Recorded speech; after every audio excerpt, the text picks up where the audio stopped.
मित्रों को मेरा नमस्कार। सर्वप्रथम माता भगवती को प्रणाम करते हुए, परम पूज्य गुरुदेव को प्रणाम करते हुए आज आप लोगों के समक्ष अपनी वार्ता का प्रारंभ कर रहा हूँ। आज का मेरा विषय है, किन योगों के कारण लड़की के विवाह में देरी होती है, विलंब से विवाह होता है। माता पिता वर ढूंढने के लिए परेशान रहते हैं, सुयोग्य वर की प्राप्ति के लिए जगह जगह पर जाते हैं, लेकिन कहीं पर पूरी बात नहीं बनती है। अगर बात बन भी जाती है तो वार्ता के स्तर पर समाप्त हो जाती है। कई बार तो शादी तय हो जाती है, उसके बाद इनकार हो जाता है। तो ये सब परिस्थितियां ज्योतिष में किन योगों के कारण होती हैं, आज हम उसी पर चर्चा करेंगे। किन योगों के कारण ऐसा होता है, लड़की का विवाह विलंब से क्यों होता है, अविवाहित रहने के क्या योग होते हैं, इन्हीं के आधार पर आज मैं कुंडली का विश्लेषण करूंगा। देखिए, एक स्त्री जातक की कुंडली है 27/7/1983 18:15 झांसी। ये जातिका वर्तमान समय में 39 वर्ष की हो चुकी हैं। अभी तक इनको वर नहीं मिला हुआ है, अभी तक इनका विवाह नहीं हुआ है। माता पिता अत्यधिक परेशान हैं। अब किन योगों के कारण विवाह में देरी आ रही है, आज इस पर पहले नाड़ी ज्योतिष के सिद्धांतों के अनुसार मैं चर्चा करूंगा। मैं आचार्य नरेंद्र कुमार दीक्षित आज आप लोगों के समक्ष नाड़ी ज्योतिष के सिद्धांतों का प्रैक्टिकल प्रायोगिक ज्ञान आपको दिखाऊंगा। देखिए, नंबर 1, स्त्री की कुंडली में हमारे भार्गव ऋषि भृगु ऋषि कहते हैं, स्त्री की कुंडली में जो मंगल होता है, मंगल उसका पति होता है। स्त्री की कुंडली में जो मंगल होता है, मंगल पति होता है। मंगल ही स्त्री का सौभाग्य दाता होता है। मंगल के कारण ही स्त्री के जीवन में सुख शांति सौभाग्य आता है। स्त्री पूर्ण सौभाग्यवती तब होती है जब उसका विवाह हो जाता है। इसीलिए विवाह के में जिस समय कार्ड छपता है, सौभाग्य कामक्षणी कहा जाता है। तो सौभाग्यवती स्त्री कब होती है? स्त्री जब उसका विवाह हो जाता है। तो विवाह के होने के न होने के योगों में मंगल निर्णायक भूमिका निभाता है। जब कभी भी इसको देखने का पहला नियम यह है, सबसे पहले आप 7वें भाव के स्वामी को देखिए, 7वें भाव को देखिए, 7वें भाव को प्रभावित करने वाले ग्रहों को देखिए, लग्न लग्नेश को देखिए, और इसके अलावा शुक्र मंगल को देखिए। इसके आधार पर हम विवाह में आने वाली बाधाओं को जान सकते हैं। देखिए, जो छठा भाव होता है वो विवाह में क्या करता है? समय लंबा कर देता है। समय लंबा कर देता है मतलब छठा भाव क्या होता है? बाधाएं देता है। अष्टम भाव क्या करता है? रुकावट देता है। द्वादश भाव क्या करता है? किसी के काम होने में समय को ज्यादा खर्च करा देता है। कार्य को लंबा करना, कार्य का अवरोध करना, और कार्य हो लेकिन समय जो कार्य 10 दिन में होना चाहिए वो 25 दिन में होगा, तो कार्य में समय ज्यादा लगा तो भी ये चीजें तीनों नुकसानदेह होती हैं। तो इस समय इसके लिए हमें छठे भाव का स्वामी, अष्टम भाव का स्वामी और द्वादश भाव के स्वामी को भी देखना होता है। जब कभी भी स्त्री की कुंडली में मंगल राहु या केतु के साथ होगा, विवाह में परेशानी आएगी। मंगल के साथ राहु होगा तो विवाह विलंब से होता है। मंगल के साथ केतु होगा, विवाह के बाद ज्यादा परेशानी आती है। मंगल के साथ राहु का होना, देखिए यहां पर देखेंगे, इस लड़की की कुंडली में मंगल जो है वो 7वें भाव पर बैठा है।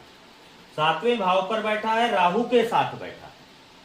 तो पहला प्रॉमिस हुआ कि मंगल का राहु के साथ बैठना खराब माना जाता है, अर्थात विवाह में विलंब देता है। राहु चाहता है कि मंगल की शुक्र को मंगल का साथ ना मिले। इसीलिए जब कभी भी स्त्री की कुंडली में मंगल के साथ राहु बैठा हो या शुक्र के साथ राहु बैठा हो, उस स्त्री का विवाह विलंब से देता है। विवाह विलंब से विवाह देने में राहु का, केतु का और शनि का योगदान महत्वपूर्ण होता है। शनि जिस भाव पर बैठता है, कहते हैं उस भाव की वृद्धि देता है। शनि जिस भाव जहां पर दृष्टि देता है वहां पर क्या करता है? उस भाव को नुकसान पहुंचाता है। शनि की दृष्टि खराब होती है। तो शनि अगर शनि सातवें भाव को देखेगा तो विवाह में विलंब कराएगा। तो ये देखिए इस कुंडली में शनि एकादश भाव पर बैठा है, उच्च राशि का होकर के बैठा है, लेकिन उसकी जो पंचम नवम दृष्टि नाड़ी के अनुसार सभी ग्रहों की होती है, इसलिए शनि की जो दृष्टि है, नवम दृष्टि है, वो सप्तम भाव पर पड़ रही है, जिसकी वजह से ये योग यहाँ पर विलंब से विवाह का योग बन रहा है। स्त्री की कुंडली में मंगल देखिए पति होता है, मंगल ही उसका माथे का सिंदूर होता है, मंगल ही स्त्री का प्रजनन सामर्थ्य होता है। मंगल जब चंद्रमा के साथ आ जाता है तो स्त्री रजस्वला हो जाती है। मंगल का संबंध जब राहु के साथ आता है तो बिंदी चूड़ी बन जाता है। तो कहीं ना कहीं जो योग है मंगल स्त्री की कुंडली में बहुत निर्णायक होता है, वही उसको पति का सुख देने वाला होता है। जिस लड़की के कुंडली में मंगल कमजोर होता है, नीच राशि का होता है, पीड़ित होता है, उस लड़की के विवाह में बड़ी परेशानी आती है। कई परिस्थितियों में विवाह न होने के योग भी दिखाई देते हैं। अगर मंगल नीच राशि में बैठ गया, 6, 8, 12 भाव में बैठ गया, मंगल के आगे राहु केतु आ गए, तो विवाह में भागीरथ प्रयत्न करना पड़ता है, तभी कहीं विवाह की संभावना वो भी 40 से 50% बन पाती है। अब यहाँ पर देखिए शुक्र की स्थिति को देखिए। इस कुंडली में शुक्र जो होता है स्त्री का जीव तत्व होता है। शुक्र सिंह राशि में बैठा हुआ है। शुक्र क्या है, केतु के साथ पीड़ित है। शुक्र को केतु देख रहा है नवम दृष्टि से, इस वजह से कि शुक्र भी पीड़ित हो गया, मंगल भी पीड़ित हो गया, सातवें भाव पर दृष्टि हो गई। अब सप्तमेश को देखिए, सप्तमेश जो होता है इस कुंडली में सप्तमेश बुध है। जब कभी भी सातवें भाव का स्वामी आठवें भाव में चला जाए तो हमेशा स्त्री सौभाग्य कांक्षणी नहीं होती है। स्त्री के जीवन में या पति से संबंधित समस्याएं अवश्य आती हैं। इस कुंडली में सातवें भाव का स्वामी बुध है। अब बुध कहाँ बैठ गया, अष्टम भाव में बैठ गया, सूर्य के साथ बैठ गया और कर्क राशि में बैठा। बुध शत्रु राशि में बैठ गया। और सातवें भाव को ध्यान से देखेंगे, सातवें भाव पर चंद्रमा की भी दृष्टि है। चंद्रमा की दृष्टि होने के, चंद्रमा क्या है, अष्टमेश है। अष्टमेश जिस जगह पर अपनी दृष्टि देता है उस जगह के फलों को क्षीण कर देता है, हीन कर देता है, कृश कर देता है। हाथ से मिलते मिलते वे चीजें फिसल जाती हैं अगर अष्टमेश का प्रभाव आ गया। अष्टमेश साधना का होता है, अष्टमेश आपके साधना का होता है, और अष्टमेश जो गूढ़ ज्ञान का होता है, शोध का होता है, रिसर्च का होता है, सन्यासी प्रवृत्ति का होता है। मृत्यु तो उसके गोद में खेलती है। अष्टमेश जब भी साथ में जिस भाव को देखेगा उस भाव के सुखों में कमी आएगी। विशेषकर भौतिक सुखों में कमी ज्यादा आए ना आए, लेकिन दैहिक और दैविक सुखों में अवश्य कमी आती है। जब कभी भी अगला सिद्धांत है, जब कभी भी तीसरे और एकादश भाव का स्वामी, तीसरे भाव का स्वामी और एकादश भाव का स्वामी जब कभी किसी कुंडली में जिस भाव को देखेगा उस भाव को नुकसान देता है, उस भाव के फलों में कमी देता है। यहां पर सातवां भाव देखिए, सातवां भाव लड़की का, सातवें भाव पर क्या है, एकादश भाव का स्वामी शनि है और सातवें भाव को देख रहा है। यहां पर ध्यान रखना है, भ्रमित नहीं होना है। नाड़ी ज्योतिष में सभी ग्रहों की पंचम नवम दृष्टि और सप्तम दृष्टि मानी जाती है। 3, 11 और 2 द्वादश माना जाता है। तो शनि की यहां पर दृष्टि आ गई तो भी सातवें भाव के फलों में कमी आई। और चंद्रमा की यहां पर देखिए, चंद्रमा की स्थिति आ गई।